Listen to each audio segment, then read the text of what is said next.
इन्होंने वेद पढ़े, ब्रह्म को ही कंप्लीट गॉड मान लिया, ओम नाम के जाप को फाइनल मंत्र मान लिया और पूर्ण ब्रह्म भी वही मान लिया। ओम नाम लेकर उसी को रटन लग गए। अब देखो श्रीमद् भगवत गीता अध्याय नंबर 15 के श्लोक नंबर 16 और 17 में 3 पुरुष प्रमाणित हो गए और श्रीमद् भगवत गीता अध्याय नंबर 15 के श्लोक नंबर 1 से 4 में उल्टा लटका हुआ संसार रूपी वृक्ष है, जिसके ऊपर को जड़ है, नीचे को तीनों गुण रूपी शाखा है। तो ऊपर को जो मूल है वो तो परम अक्षर ब्रह्म है, और जो तना है उस वृक्ष का वो समझो अक्षर पुरुष है।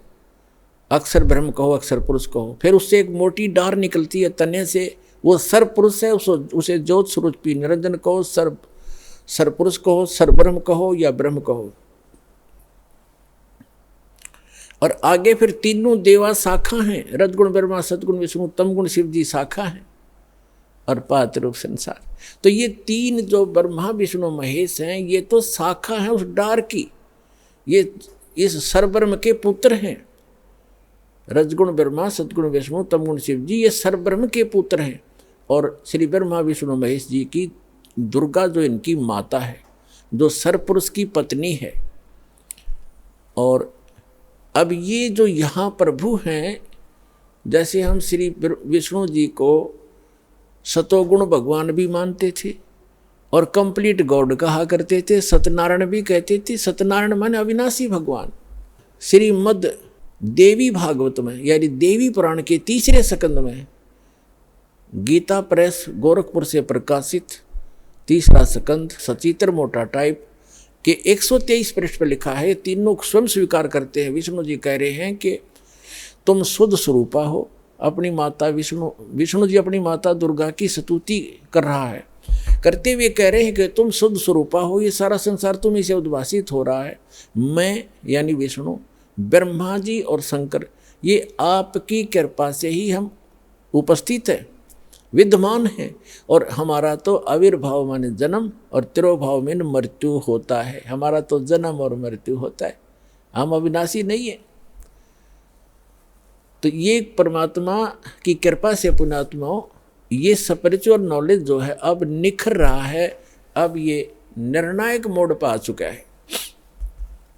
तो ये तो तीन जो भगवान हैं, 3 प्रभु हैं, स्वामी कहो, भगवान कहो, इनको प्रभु कहो। जो जितना जिस क्षेत्र का स्वामी है उतना ही होता है। जैसे एक तहसीलदार भी स्वामी है, प्रभु है अपने क्षेत्र का, अपने जितना उसका कार्यकलाप है, उस अपने जॉब का जितना उसका क्षेत्र है वहाँ का इतना साहब वो है।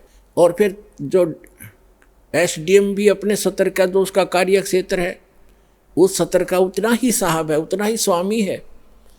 और डिप्टी कमिश्नर DC जिसको कहते हैं, अन्य राज्यों में उसको कलेक्टर कहते हैं, डिप्टी कलेक्टर कहते हैं। तो जो डिप्टी कलेक्टर है वहाँ का वो वही समझो, वो भी साहब है। और कलेक्टर यानी कमिश्नर वो भी साहब है। वो उसका जितना क्षेत्र है एक डिस्ट्रिक्ट के अंदर, वो डिस्ट्रिक्ट के अंदर ही वो एक साहब है। फिर एक मंत्री साहब है, कमिश्नर साहब है, फिर एक मंत्री साहब है। वो अपने विभाग का ही मालिक है, भले ही पूरे राज्य में है लेकिन उसका एक विभाग है, उतना ही मालिक है वो। अन्य विभाग में इंटरफेरेंस नहीं कर सकता, ना उसकी कोई चलेगी ना साइन चलेंगे उनके कागजातों पर। तो इसी प्रकार फिर मुख्यमंत्री है, वो केवल एक स्टेट प्रांत का ही मालिक है, स्वामी है, साहब है। और फिर एक प्रधानमंत्री है, वो एक टुकड़े का, एक क्षेत्र का, यानी उस जिसकी ये डिवीज़न बताई हैं उन सब का एक साहब है प्रधानमंत्री। तो पूरे राष्ट्र का एक कुल मालिक है वो राष्ट्रपति और प्रधानमंत्री। राष्ट्रपति तो कुल मालिक है, प्रधानमंत्री भी एक ही होता है, वो भी उस राष्ट्रपति का ही प्रतिनिधि होता है। और आगे प्रधानमंत्री के ये सभी मुख्यमंत्री या अन्य जितने भी मशीनरी है सरकारी, ये सब उसके अधीन होती है, उसके होते हैं। ये अपने सत्र में भी साहब हैं, अपने सत्र में भी मालिक हैं, और ये कुल एक मालिक के भी हैं, उस सब के अधीन हैं। ऐसे समझना। तो कुल का जो मालिक है वो परम अक्षर ब्रह्म है, वो अल्लाह अकबर है, वो गॉड कबीर है, अल्लाह कबीर है, वो परम अक्षर ब्रह्म है। और वही काशी में आया था, 120 वर्ष रहे, सतलोक से चलकर आए थे, लहर तारा नामक एक सरोवर के अंदर विकसित कमल के फूल के ऊपर परमात्मा आकर शिशु रूप धारण करके विराजमान हुए थे। उनके प्रत्यक्ष दृष्टा एक अष्टानंद नाम के ऋषि हैं, उसी सरोवर पर उसी दिन प्रतिदिन की तरह वो वहाँ अपना अभ्यास कर रहे थे, भक्ति कर रहे थे। ऊपर से एक प्रकाश का गोला सा आया, अष्टानंद ऋषि ने देखा, उस देखते उसकी आंखें चरम दृष्टि सहन नहीं कर सकी और आंखें बंद हो गई। इतना तेज प्रकाश ऊपर से आ रहा था, स्पीड से, बिजली जैसी गति से। वेद भी बताते हैं कि आप विद्युत जैसी गति से गतिशील हो करके अपने मुख्य स्थान से हमारे यहाँ आते हो। आंखें उसकी बंद होगी, अष्टानंद जी की उस तेज प्रकाश को देखकर सहन नहीं कर सके। आंखें बंद हुई तो क्या देखा, जैसे हम सूर्य की तरफ देख लेते हैं गलती से, तो हम हमारी चरम दृष्टि उसको सहन नहीं करती, तुरंत बंद करते हैं या दूसरी साइड में नीचे करते हैं, तो हम क्या देखते हैं कि प्रकाश रहित आकार सूर्य का हमारे सामने होता है। इसी प्रकार जब अष्टानंद जी की आंखें बंद हुई तो उसने प्रकाश रहित जो रूप देखा वो एक बालक का था। जब उसने दोबारा आंखें खोली तो क्या देखा कि वही प्रकाश आकर के लहर तारा नामक सरोवर के ऊपर कमल के फूल पर, कमल का फूल नहीं देखा उसने, सरोवर के अंदर एक कोने में जाके सिमट गया। ब्रह्म मुहूर्त की बात है, सुबह सुबह ब्रह्म मुहूर्त होता सूर्य उदय होने से लगभग 1.5 घंटा पूर्व। तो उसने जाकर के अपने अष्टानंद ऋषि जी ने अपने पूज्य गुरुवर स्वामी रामानंद जी काशी वाले से पूछा कि ऐसे ऐसे मैंने एक प्रकाश आता देखा, मेरी आंखें सहन नहीं कर सकी गुरुदेव, और जो ही मेरी आंखें बंद हुई तो मुझे एक बालक रूप दिखाई दिया, नवजात शिशु जैसा, और दोबारा आंखें खोली तो प्रकाश एक सरोवर में समा गया।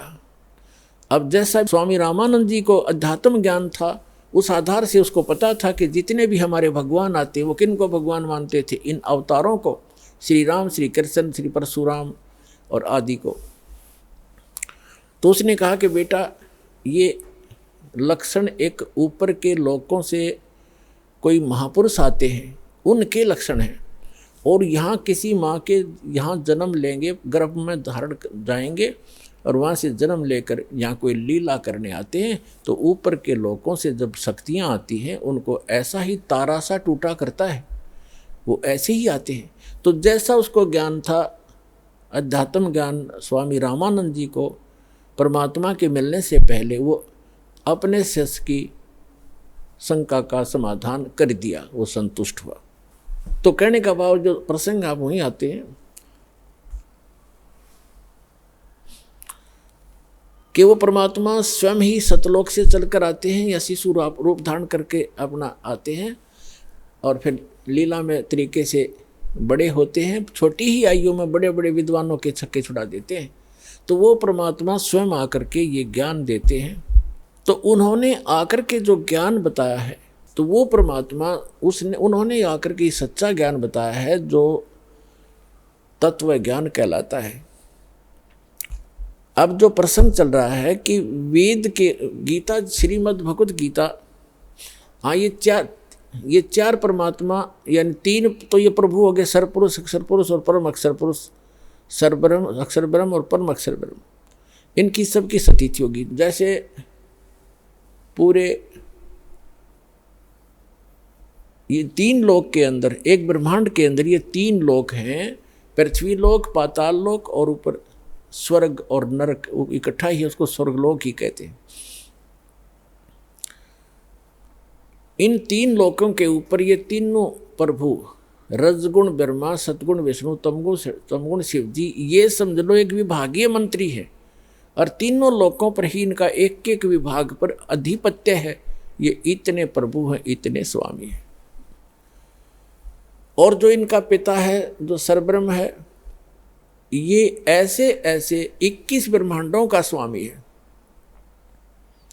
एक ब्रह्मांड केंद्र ये स्वयं मुख्यमंत्री का रोल करता है, ये समझ लो। और सरपुरुष, अक्षर पुरुष जो है, उसके अलग से 7 संघ ब्रह्मांड हैं, वो भी ऐसे ही प्रत्येक ब्रह्मांड में स्वयं ही मुख्यमंत्री का रोल करता है और वहां की व्यवस्था वो ऐसे ही करता है। वहां के ब्रह्मा विष्णु महेश अलग होते हैं।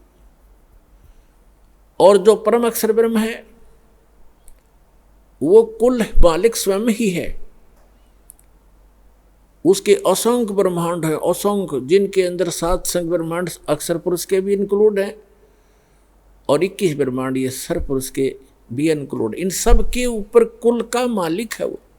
ये अपने सत्र के भी मालिक हैं प्रत्येक, जैसे ब्रह्मा जी रजोगुण विभाग के तीनों लोकों में मालिक है।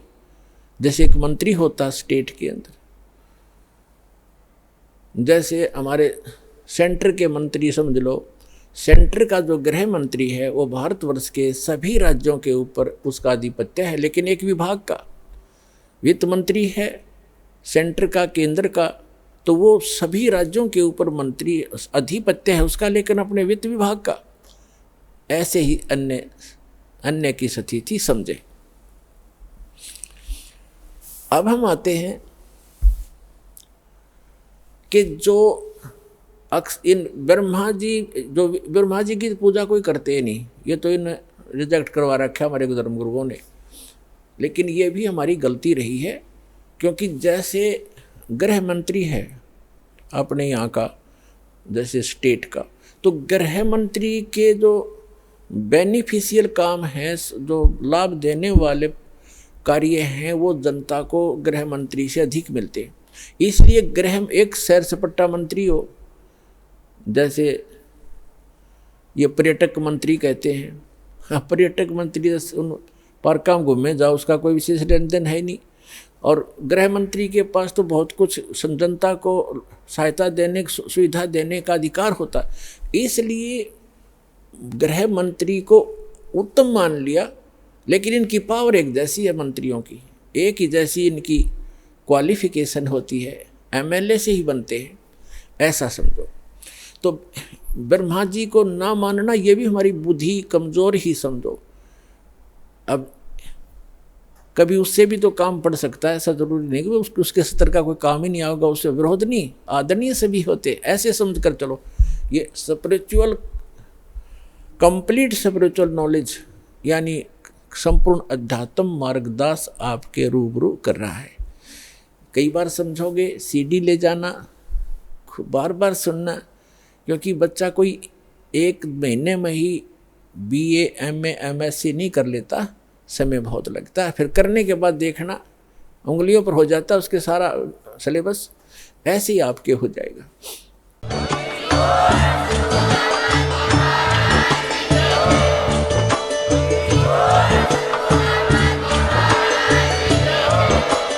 आप सुन रहे थे जगत गुरु तत्वदर्शी संत रामपाल जी महाराज जी के मंगल प्रवचन। अधिक जानकारी के लिए विजिट कीजिए हमारी वेबसाइट www.jagatgururampalji.org। संत रामपाल जी महाराज जी के शुभ आशीर्वाद से पूरे विश्व भर में 500 से भी ज्यादा नाम दीक्षा केंद्र हैं, जिन पर संत रामपाल जी महाराज जी द्वारा ऑनलाइन निशुल्क नाम दीक्षा दी जा रही है। अपने नजदीकी नाम दीक्षा केंद्र का पता करने के लिए संपर्क करें 8222880541।